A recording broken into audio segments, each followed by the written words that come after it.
एक समय था जब भारत के लिए युद्ध का मतलब सिर्फ जमीन तक ही सीमित था, लेकिन अब वक्त बदल चुका है। हमारा नया बैटलफील्ड है अब आसमान और अंतरिक्ष। 2025 में हुआ ऑपरेशन सिंदूर एक छोटी सी लड़ाई जरूर थी, लेकिन इसने भारत के डिफेंस मैकेनिज्म की सबसे बड़ी कमजोरी को दुनिया के सामने रख दिया। और ये सिर्फ पाकिस्तान के खिलाफ ही मिलिट्री रिटेलिएशन नहीं था, बल्कि एक अवेकनिंग और एक अलर्ट कॉल था जिसने भारत को पुश किया एक बोल्ड और futuristic vision space based defence की तरफ।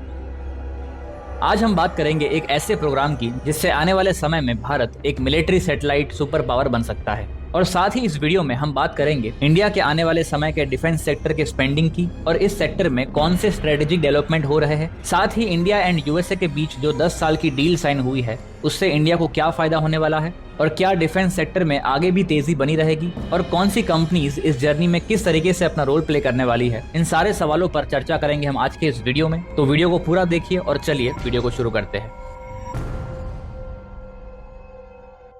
तो देखिए, जब हम चाइना की ग्रेट वॉल की बात करते हैं तो ये सिर्फ एक टूरिस्ट स्पॉट नहीं है, बल्कि ये एक स्ट्रेटेजिक डिफेंस स्ट्रक्चर था। चाइना ने ये वॉल बनाई थी अपने नॉर्दर्न बॉर्डर्स को मंगोलिया और दूसरे ट्राइब्स के घुसपैठियों से बचाने के लिए।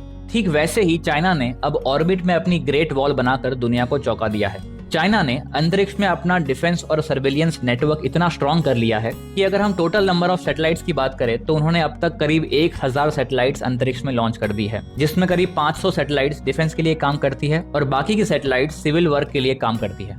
ये डिफेंस वाली सैटेलाइट्स हाई रेजोल्यूशन कैमरा की मदद से एनिमी ट्रूप्स की मूवमेंट, मिसाइल लॉन्चर्स, टैंक्स और एयरबेस की कंटिन्यूअसली मॉनिटरिंग करती है और रियल टाइम दुश्मन के मूवमेंट्स और इमेजेस देती है, वो भी बिना किसी ह्यूमन स्पाई के।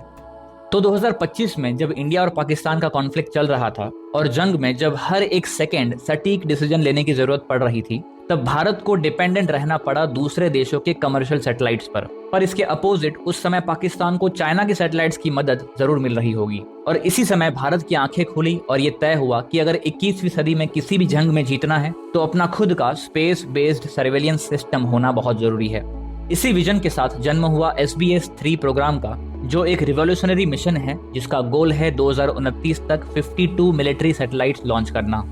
26,900 करोड़ के भारी भरकम बजट के साथ ये मेगा प्रोजेक्ट भारत की पहली real time military surveillance satellite create करेगा, जिसका पहला सैटेलाइट अप्रैल 2026 तक ऑर्बिट में लॉन्च किया जाएगा।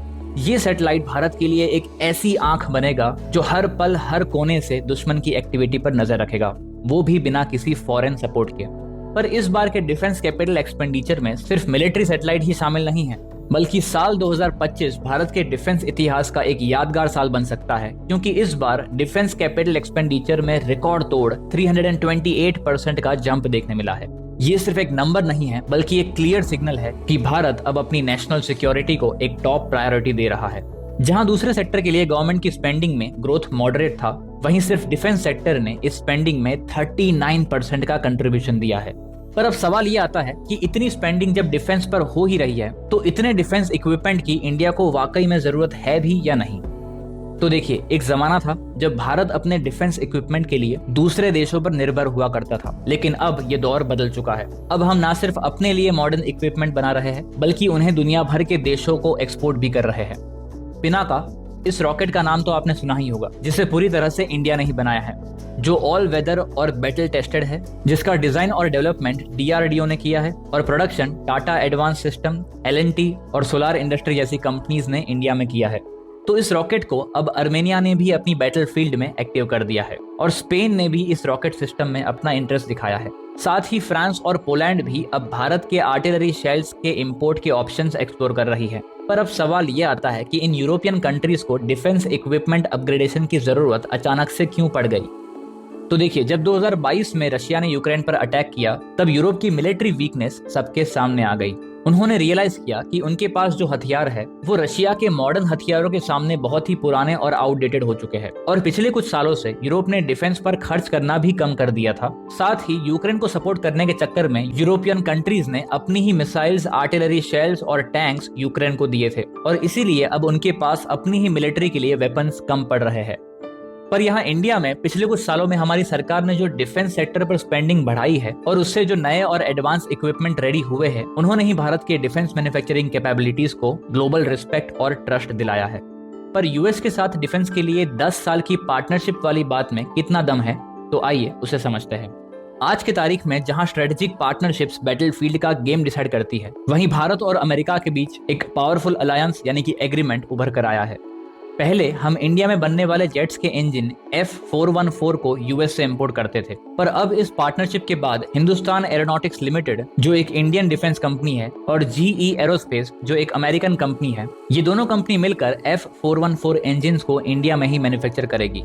और ये सिर्फ एक इंजन की डील नहीं है, बल्कि मेक इन इंडिया के सपने की तरफ एक और बड़ा कदम है। और सिर्फ यही नहीं, अब तो हेलीकॉप्टर्स, मिसाइल्स, टैंक्स और रडार जैसे इक्विपमेंट के क्रिटिकल कंपोनेंट भी इंडिया में बनना शुरू होंगे। इतना ही नहीं, भारत ने ड्रोन वॉरफेयर के लिए भी 2000 करोड़ का एक मैसिव प्रोग्राम शुरू किया है, जिसमें कामिकाजे ड्रोन्स, लॉइटरिंग म्यूनिशंस, जो एक सुसाइडल ड्रोन्स होते हैं, और एडवांस एंटी ड्रोन सिस्टम्स भी शामिल है। ये ड्रोन्स ना सिर्फ दुश्मन के ऊपर निगरानी रखेंगे, बल्कि जरूरत पड़ने पर खुद टारगेट बनाकर मिशन कंप्लीट भी करेंगे। अगर हम बात करें भारत के मैरीटाइम एंड कोस्टल डिफेंस यानी कि नेवी की, तो भारत ने नेवी के लिए भी कुछ एडवांस और फ्यूचरिस्टिक स्ट्रेटेजिक सिस्टम्स अप्रूव किए हैं, जिसमें शामिल है सबमर्सिबल ऑटोनोमस वेसल्स और काउंटर माइन टेक्नोलॉजीज, जो सी बेड पे यानी कि समंदर की गहराइयों में छुपे हुए दुश्मन के बिछाए हुए जाल को भी खत्म करने की क्षमता रखता है। और ये नए टूल्स सिर्फ मिलिट्री वॉरशिप्स के लिए नहीं, बल्कि कमर्शियल फ्लीट्स यानी कि कमर्शियल जहाजों को भी प्रोटेक्ट करने का काम करेगी। अगर हम बात करें सेक्टर वाइज कंपनीज की, जिन्हें हम ट्रैक और स्टडी कर सकते हैं, जिन पर हमें रिसर्च करना चाहिए, तो उसमें मरीन या नेवी डिफेंस में मजगांव डॉक शिप बिल्डर्स, जो युद्ध के जहाज, स्टेल्थ फ्रिगेट्स और सबमरीन बनाती है, कोचिन शिपयार्ड लिमिटेड, जो एयरक्राफ्ट कैरियर और पेट्रोल वेसल्स बनाती है, GRSE लिमिटेड, जो पेट्रोलिंग शिप्स और युद्ध के जहाज बनाती है। अगर हम बात करें एरोस्पेस डिफेंस की, तो हिंदुस्तान एरोनॉटिक लिमिटेड, जो तेजस LCA, ध्रुव LUH, LCH और GSLV जैसे फाइटर जेट्स और हेलीकॉप्टर्स के एरो स्ट्रक्चर बनाती है। अगर हम बात करें मिसाइल्स और रॉकेट सिस्टम्स की, तो यहाँ पर काम करने वाली कंपनीज में है ब्रह्मोस एरोस्पेस प्राइवेट लिमिटेड, जो सुपरसोनिक क्रूशियल मिसाइल्स बनाती है, भारत डायनामिक लिमिटेड, जो आकाश अस्त्र, ATGMs और SAMs जैसी पावरफुल मिसाइल्स बनाती है। फिर आता है सोलार इंडस्ट्री इंडिया लिमिटेड, जो पिनाका रॉकेट्स और प्रोपल्शन सिस्टम्स बनाती है। और फिर आते हैं पारस डिफेंस और टाटा पावर SED, जो मिसाइल सब सिस्टम और मिसाइल में लगने वाले कंपोनेंट्स बनाती है। फिर आते हैं ड्रोन्स, जो हाल ही में हुए कॉन्फ्लिक्ट में सबसे ज्यादा इस्तेमाल हुए हैं। इन्हें बनाने की जिम्मेदारी सोलार इंडस्ट्री इंडिया लिमिटेड ने ली है, जो नागास्त्र नाम का लॉइटरिंग म्यूनिशंस यानी कि सुसाइडल ड्रोन बनाती है। उसके बाद आता है गरुड़ा एरोस्पेस प्राइवेट लिमिटेड, जो सिविल और मिलिट्री ड्रोन्स बनाती है।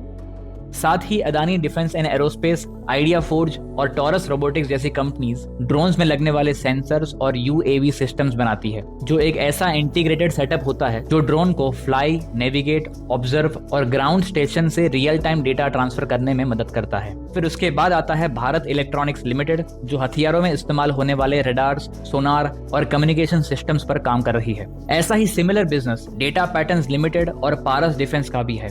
और आखिर में आती है जेन टेक्नोलॉजीज लिमिटेड, जो एंटी ड्रोन सिस्टम्स और ड्रोन सिम्युलेटर्स पर काम कर रही है। इतना ही नहीं, ये कंपनी ओवरऑल डिफेंस के कई सारे इक्विपमेंट की ट्रेनिंग के लिए ऐसे सिम्युलेटर्स बनाती है, जिनका इस्तेमाल करके सोल्जर्स को यही लगता है कि वो सच में एक बैटलफील्ड पर है। तो नई पहचान के मुताबिक भारत अब सेल्फ रिलायंस, स्ट्रेंथ और स्मार्ट स्ट्रेटजी, इन तीनों पर एक साथ चल रहा है। और क्योंकि जब भी कोई देश बहुत तेजी से आगे बढ़ रहा होता है, तो कई बार उसके दुश्मन भी उतनी ही तेजी से बढ़ सकते हैं। इसीलिए भारत अब अपने लिए एक ऐसा रास्ता बना रहा है जिस पर चलकर वो सिक्योरली और फुल कंट्रोल में आगे बढ़ सके। वीडियो अच्छा लगा हो तो लाइक और शेयर करें, और वीडियो में कोई भी इंप्रूवमेंट की जरूरत हो तो उसके बारे में नीचे कमेंट करें, और ऐसे ही कमाल के इन्वेस्टिंग आइडियाज के लिए हमारे चैनल को सब्सक्राइब करें।